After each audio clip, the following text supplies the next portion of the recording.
how my optimism helps me overcome obstacles. You know, I've had hundreds and hundreds of homework assignments over the years, but nothing can top the day my 4th grade teacher told us to go home and build a rocket. That's right, a real rocket. Okay, so it was a rocket made out of construction paper, a little modeling clay, and a lot of duct tape. But that's not the point. We gotta build and launch our own rockets as part of a homework assignment. Life is good. On the big day of the launch, my teacher brought in this contraption that looked like something right out of a Blue Man Group concert. It was this twisted array of PVC pipe that was attached to this giant air compressor. Here's how it worked. We'd each come up and position our rockets on top of the PVC pipe launch pad, and then there'd be a countdown from 3, 2, 1, and we'd twist the red knob, and our rocket would go flying. It was so cool. Now, there were plenty of oohs and ahs on the playground that day, but the ones that I remember the most came from a small group of kids. Or should I say, a group of small kids that were watching from a distance.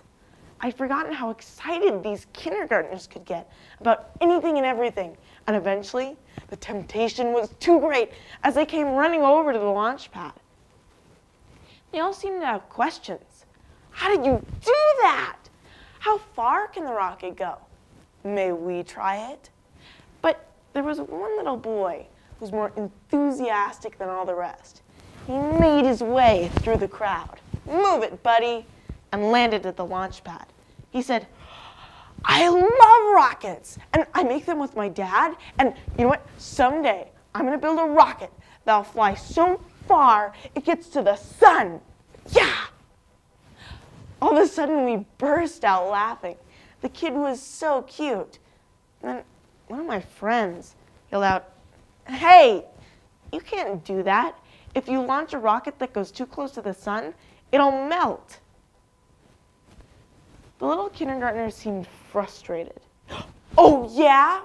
Well, we're going to launch our rocket at night. Duh. I don't think I ever laughed so hard. You see, what had started out as a simple science lesson about rockets and Newton's laws of motion actually turned into a life lesson about hope and the belief that anything is possible. I'd forgotten what it was like to be a kindergartner, an enthusiastic 5-year-old who doesn't know the meaning of limitations.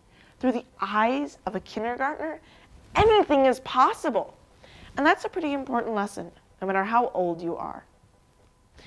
Now, if you asked me to tell you about some of the obstacles that I've had to overcome in my life, I might be hard-pressed to name many.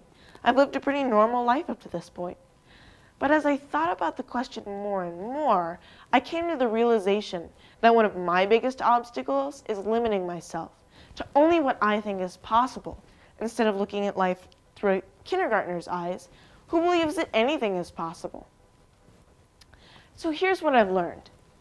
Attitude and optimism go hand in hand.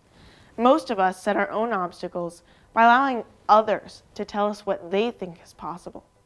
And it's important to remember that no computer or artificial intelligence can replace the ability of humans to connect possibilities to a purpose that can ultimately better the planet for the next greatest generation.